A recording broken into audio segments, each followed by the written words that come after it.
जय हिंद साथियों, स्वागत है आप सभी का आपके अपने YouTube channel target with Ajit में। साथियों, उम्मीद करता हूं कि आप सभी स्वस्थ होंगे और अपनी अपनी तैयारी ज़बरदस्त तरीके से कर रहे होंगे। तो साथियों, आज की इस क्लास में हम डिस्कस करने वाले हैं यूपीटीपीएससी एचडी सिलेबस के अकॉर्डिंग टॉप 50 कृषि विज्ञान के उन सभी महत्वपूर्ण प्रश्नों के बारे में जो कि आप सभी के यूपीटीपीएससी एचडी एग्ज़ाम में डायरेक्ट देखने को मिल सकती हैं। तो वीडियो को अंत तक जरूर देखिएगा क्योंकि दिए गए सभी क्वेश्चंस एग्जाम ओरिएंटेड और सिलेक्टिव हैं। तो आइए देखते हैं। जैसे पहला प्रश्न है, प्रगति प्रजाति है। मोस्ट इंपॉर्टेंट क्वेश्चन पहला होता है क्योंकि साथियों आप सभी की यूपीटी एग्जाम में 3 से 4 क्वेश्चन आप सभी लोग को वैरायटी से क्वेश्चन देखने को 100% मिलेंगे ही मिलेंगे, जिसमें से ये इम्पोर्टेंट हो जाता है कि प्रगति प्रजाति किसकी है। तो याद रखिएगा, धान की।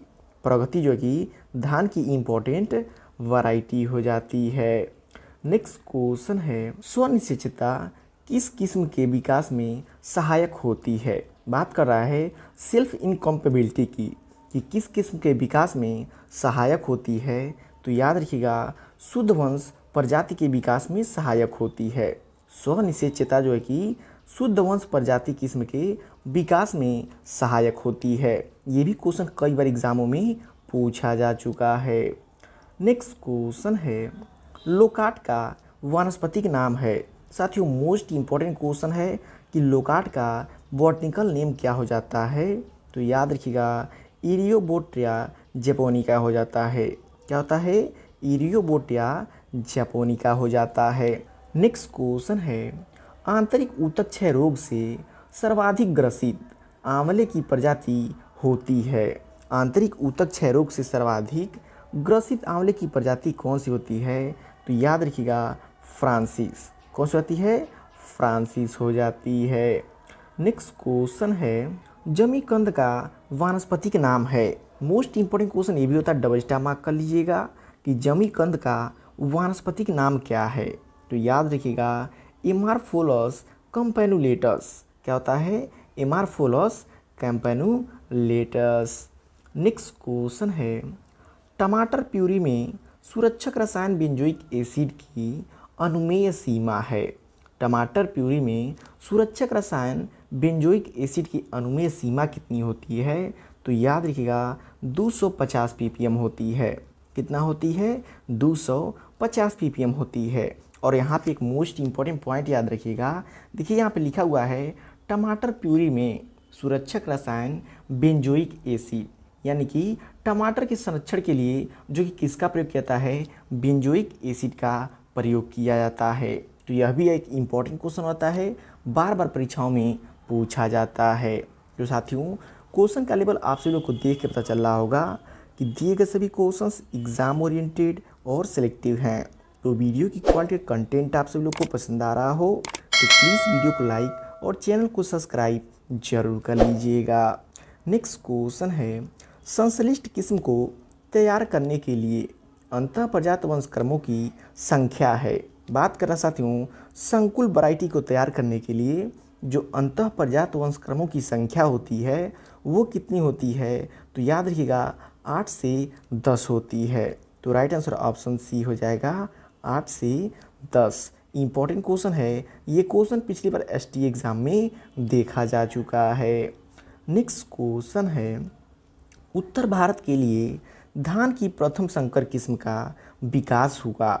मोस्ट इम्पॉर्टेंट क्वेश्चन होता है, ये क्वेश्चन शायद आप सभी के यूपीटी एग्ज़ाम में देखने को मिल सकता है कि उत्तर भारत के लिए धान की प्रथम संकर किस्म का विकास कहाँ से हुआ था? तो याद रखिएगा, IARI नई दिल्ली से, इंडियन एग्रीकल्चर रिसर्च इंस्टीट्यूट कहाँ से? नई दिल्ली से। तो इम्पॉर्टेंट क्वेश्चन है, याद रखिएगा।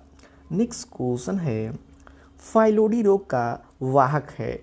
मोस्ट इंपॉर्टेंट क्वेश्चन है साथियों, क्योंकि आप सभी लोगों को पता होगा विभिन्न प्रकार की फसलों में जो भी रोग के वाहक होते हैं वो वाइट फ्लाई होते हैं और जो कि थ्रिप्स होते हैं। लेकिन जब बात करेगा फाइलोडी रोग की, तो फाइलोडी रोग का वाहक कौन सा होता है? जैसिड हो जाता है। कौन सा होता है? जैसिड हो जाता है। और बात करें फाइलोडी रोग की, तो फाइलोडी किस में लगता है? तिल का सबसे महत्वपूर्ण बीमारी हो जाता है कौन? फाइलोडी, जो किसके द्वारा फैलता है? जैसिड का रोगवाहक होता है। नेक्स्ट क्वेश्चन है, हॉपर बर्न प्रकट होता है। जो हॉपर बर्न होता है वो किस में प्रकट होता है? तो याद रखिएगा गन्ने में। हॉपर बर्न जो कि गन्ने का एक खतरनाक कीट हो जाता है। नेक्स्ट क्वेश्चन है, जैविक नियंत्रण का निदेशालय स्थित है। जैविक नियंत्रण का निदेशालय कहाँ पे स्थित है? तो याद रखिएगा बेंगलोर में स्थित है। और साथियों देखिए, आप सभी के यूपीटी एग्ज़ाम में आप सभी लोगों को अनुसंधान संस्थान से एक क्वेश्चन 100% देखने को मिलेंगे, जिस पे हमने ऑलरेडी एक वीडियो बना रखा है और लिंक नीचे डिस्क्रिप्शन बॉक्स में दिया हुआ है, वहाँ से जाके आप उसको देख सकते हैं, याद करके अपना 1 नंबर कंफर्म कर सकते हैं। नेक्स्ट क्वेश्चन है, निम्न में एकेरीसाइड कौन है? इनमें से आपको बताना है एकेरीसाइड कौन है? तो याद रखिएगा पिरमिकार्ब। पिरमिकार्ब जो है कि एकेरबीसाइड हो जाता है। नेक्स्ट क्वेश्चन है, अंततः प्रक्षेत्र प्रबंध का उद्देश्य होता है। अंततः प्रक्षेत्र प्रबंध का उद्देश्य क्या होता है? तो याद रखिएगा कारकों का प्रयोग अनुकूलतम करना। मोस्ट इम्पॉर्टेंट क्वेश्चन है, याद रखिएगा। नेक्स्ट क्वेश्चन है, औसत लागत वक्र आकार होने का कारण है। औसत लागत वक्र का आकार होने का कारण क्या हो जाता है? तो याद रखिएगा उत्पादन ह्रास के सिद्धांत का लागू होना। क्या होता है? उत्पादन ह्रास के सिद्धांत का लागू होना। तो साथियों, वीडियो की क्वालिटी कंटेंट आप सभी लोग को पसंद आ रहा हो तो प्लीज़ वीडियो को लाइक और शेयर करके चैनल को सब्सक्राइब जरूर कर लीजिएगा। नेक्स्ट क्वेश्चन है, ऋज रेखाओं पर श्रम व पूंजी की सीमांत उत्पादकता होती है। बात करें ऋज रेखाओं की तो याद रखिएगा जब भी बात करेगा ऋज रेखाओं की तो उस पर श्रम पूंजी की सीमांत उत्पादकता क्या हो जाती है? याद रखिएगा ऋणात्मक हो जाती है। क्या हो जाती है? ऋणात्मक हो जाती है। नेक्स्ट क्वेश्चन है, फास्फेट का अत्यधिक स्थिरीकरण होता है पीएच परिसर पर। फास्फेट का अत्यधिक स्थिरीकरण जो कि किस पीएच परिसर पे होता है? तो इम्पोर्टेंट क्वेश्चन है, याद रखिएगा 8.5 से 9.5 पीएच पर जो कि फास्फेट की अत्यधिक स्थिरीकरण होता है। ये भी क्वेश्चन पिछली बार एसटीए के एग्ज़ाम में पूछा जा चुका है। नेक्स्ट क्वेश्चन है, गेहूं की अधिक उपज देने वाली किस्म कल्याण सोना का विकास किस तकनीकी से हुआ था? मोस्ट इम्पॉर्टेंट क्वेश्चन होता है साथियों, इफ़को एचटी एग्ज़ाम में ये क्वेश्चन पूछा गया था कि गेहूं की अधिक उपज देने वाली किस्म कल्याण सोना का विकास किस तकनीकी से हुआ था? याद रखिएगा हाइब्रिडाइजेशन यानी कि संकरण से हुआ था। किससे हुआ था? संकरण से हुआ था। नेक्स्ट क्वेश्चन है, संकरण में हेट्रोसिस का क्या अर्थ है? मोस्ट इम्पॉर्टेंट क्वेश्चन जेनेटिक्स का, याद रखिएगा कि जो भी संकरण होता है उसमें हेट्रोसिस का क्या अर्थ होता है? तो संतान का मातृपिता से बेहतर प्रदर्शन। जो भी संतान होती है उसका माता पिता से बेहतर प्रदर्शन क्या कहलाता है? हेट्रोसिस कहलाता है। नेक्स्ट क्वेश्चन है, मक्का में सबसे सामान्य रूप से प्रयोग होने वाली संकरण विधि क्या है? मोस्ट इम्पॉर्टेंट क्वेश्चन साथियों यहाँ पे याद रखिएगा, आपको 2 से 3 क्वेश्चन लर्न होने वाले हैं। पहला, मक्का में सबसे सामान्य रूप से प्रयोग होने वाली संकरण विधि क्या है? तो याद रखिएगा डबल क्रॉस। कौन सा है? डबल क्रॉस है। और एक इम्पॉर्टेंट क्वेश्चन पूछा जाता है कि मक्के में डबल क्रॉस तकनीकी किसके द्वारा विकसित की गई? तो याद रखिएगा डी.एफ. जोन्स के द्वारा। किसके द्वारा? डी.एफ. जोन्स के द्वारा। तो ये भी क्वेश्चन कई बार एग्जामों में पूछा जाता है। नेक्स्ट क्वेश्चन है, रेस्टोरेट लाइन। रेस्टोरेट लाइन का प्रयोग किस में किया जाता है? तो देखिए साथियों, ए, बी और आर ये 3 लाइन होते हैं। ए जो होता है मेल स्टेराइल लाइन होता है, बी जो होता है मेंटेनर लाइन होता है, आर होता है रिस्टोरेव लाइन होता है। और रिस्टोरेव लाइन जो होता है उसका प्रयोग जो कि संकर बीज उत्पादन में किया जाता है। किस में किया जाता है? संकर बीज उत्पादन में किया जाता है। तो इन तीनों को भी साथ में याद रखिएगा, यहाँ से भी क्वेश्चन देखने को मिल जाते हैं। नेक्स्ट क्वेश्चन है, भारत की पहली हाइब्रिड बाजरा किस वर्ष जारी हुई थी? मोस्ट इंपॉर्टेंट क्वेश्चन साथियों, यदि देखिए यूपीटीपीएससी अपना लेवल बढ़ाता है तो क्वेश्चन ऐसे ही आपको एग्जाम में देखने को मिलने वाले हैं कि भारत की पहली हाइब्रिड बाजरा किस वर्ष जारी हुआ था। तो याद रखिएगा सन 1963 ईस्वी में। कब? सन 1963 ईस्वी में। और यहीं पे एक बात और याद रखिएगा, नेशनल सीड कॉरपोरेशन, इसकी स्थापना कब हुई थी? तो ये भी हुई थी 1963 ईस्वी में। तो दोनों को याद रखिएगा, ये भी आपके एग्ज़ाम में पूछा जा सकता है। नेक्स्ट क्वेश्चन है, आनुवांशिक रूप से एक समान पौधे किस विधि से प्राप्त किए जा सकते हैं? बात करें साथियों एक समान पौधों की, तो एक समान पौधे आनुवांशिक रूप से कब प्राप्त कर सकते हैं? क्लोनिंग के द्वारा। क्लोनिंग में क्या होता है, जैसे मदर प्लांट होती है वैसे ही उसका अदर प्लांट भी होता है जो कि एक समान होता है, मदर प्लांट के समान होता है। तो वह किस विधि से हो गया? क्लोनिंग विधि से हो जाता है। नेक्स्ट क्वेश्चन है, पौधों में रोग प्रतिरोधक किस्में विकसित करने की प्रक्रिया को क्या कहते हैं? मोस्ट इम्पॉर्टेंट क्वेश्चन होता है कि जो भी प्लांट्स होती हैं उसमें रोग प्रतिरोधक किस्में विकसित करने की प्रक्रिया जो होती है वो क्या कहलाती है? याद रखिएगा, प्लांट ब्रीडिंग कहलाती है। क्या कहलाती है? प्लांट ब्रीडिंग कहलाती है, जिसके माध्यम से एक नई किस्म विकसित किया जाता है और जो कि वो रोग प्रतिरोधी किस्में उसमें होती हैं। नेक्स्ट क्वेश्चन है, हाइब्रिड बीजों की विशेषताएं क्या होती हैं? मोस्ट इम्पॉर्टेंट क्वेश्चन होता है क्योंकि वर्तमान समय में जो भी खेती हो रही हैं उसमें जो भी सीड का प्रयोग किया जाता है वो सीड कौन से होते हैं? हाइब्रिड सीड होते हैं, जिसमें उच्च लागत लगता है, उपज भी अधिक देते हैं और वो केवल एक बार उपयोग किए जा सकते हैं। जो भी हाइब्रिड सीड होते हैं वो सिर्फ एक बार यूज होते हैं, दूसरी बार आप यूज करेंगे तो उसमें लगभग 50% से अधिक जो कि जर्मिनेशन परसेंटेज गिर जाता है। इसलिए केवल एक बार प्रयोग किया जाता है हाइब्रिड बीजों की। तो यहाँ पे राइट आंसर क्या हो जाएगा?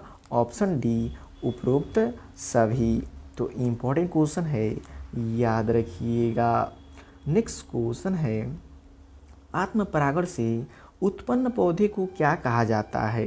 बात करें साथियों आत्म परागण की, कि आत्म परागण से उत्पन्न पौधे को क्या कहा जाता है?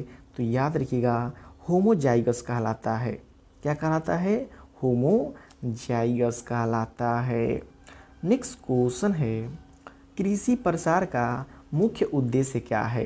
साथियों एक्सटेंशन का मोस्ट इम्पॉर्टेंट क्वेश्चन है, ये बार बार के एग्जामों में पूछा जाता है कि कृषि प्रकार का मुख्य उद्देश्य क्या है? तो याद रखिएगा, किसानों को आधुनिक तकनीकी सिखाना। जो भी नई और आधुनिक तकनीकियाँ आती हैं वो किसानों को प्रसार के माध्यम से ही सिखाई जाती है।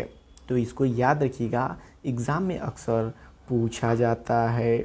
नेक्स्ट क्वेश्चन है, ट्रेनिंग एंड विजिट प्रणाली को भारत में किसकी सहायता से शुरू किया गया था? बात करें ट्रेनिंग एंड विजिट प्रणाली को भारत में विश्व बैंक की सहायता से शुरू किया गया था। और ट्रेनिंग एंड विजिट प्रणाली भारत में किसने शुरू किया था?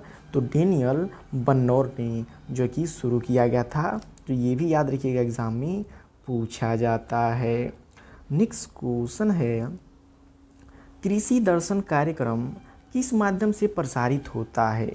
बात करें साथियों कृषि दर्शन की, तो कृषि दर्शन जो भी कार्यक्रम होते हैं वो ग्रामीणों के लिए दूरदर्शन के माध्यम से प्रसारित होती हैं। किसके माध्यम से? दूरदर्शन के माध्यम से, जो कि देखते हैं आप सभी लोग शाम के समय जो कि आता है और दूरदर्शन से दिखाया जाता है।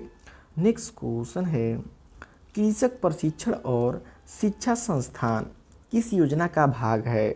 बात करें कृषक प्रशिक्षण और शिक्षा संस्थान की कि किस योजना का भाग है? तो याद रखिएगा, आत्मा एग्रीकल्चर टेक्नोलॉजी मैनेजमेंट एजेंसी का भाग हो जाता है। नेक्स्ट क्वेश्चन है, कृषि प्रसार शिक्षा का मुख्य साधन क्या है? बात करें कृषि प्रसार शिक्षा के मुख्य साधन की, कृषि प्रसार शिक्षा का मुख्य साधन क्या हो जाती है? तो याद रखिएगा, प्रदर्शन हो जाती है। क्या होती है? प्रदर्शन हो जाती है। नेक्स्ट क्वेश्चन है, seeing is believing, seeing is believing किस पद्धति से संबंधित है? तो याद रखिएगा, प्रदर्शन विधि से। प्रदर्शन विधि जो कि सीइंग इज बिलीविंग पद्धति से संबंधित है।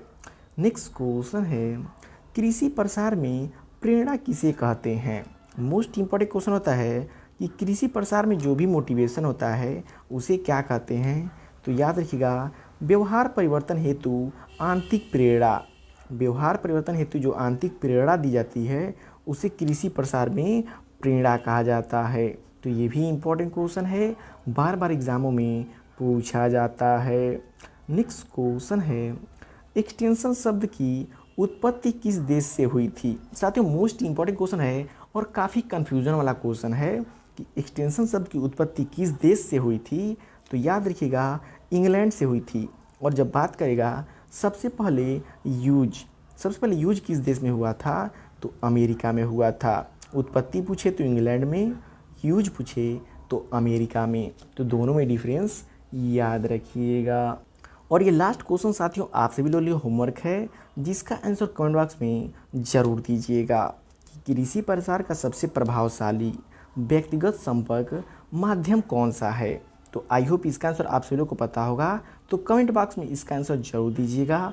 तो साथियों ये रहा आप सभी के यूपी एचडी सिलेबस के अकॉर्डिंग टॉप 50 कृषि विज्ञान के भी सभी महत्वपूर्ण प्रश्न जो कि आप सभी के एचडी एग्जाम में डायरेक्ट देखने को मिल सकती हैं। तो वीडियो आपको कैसा लगा कमेंट करके फीडबैक जरूर दीजिएगा, और वीडियो पसंद आए प्लीज़ वीडियो को लाइक और चैनल को सब्सक्राइब जरूर कर लीजिएगा।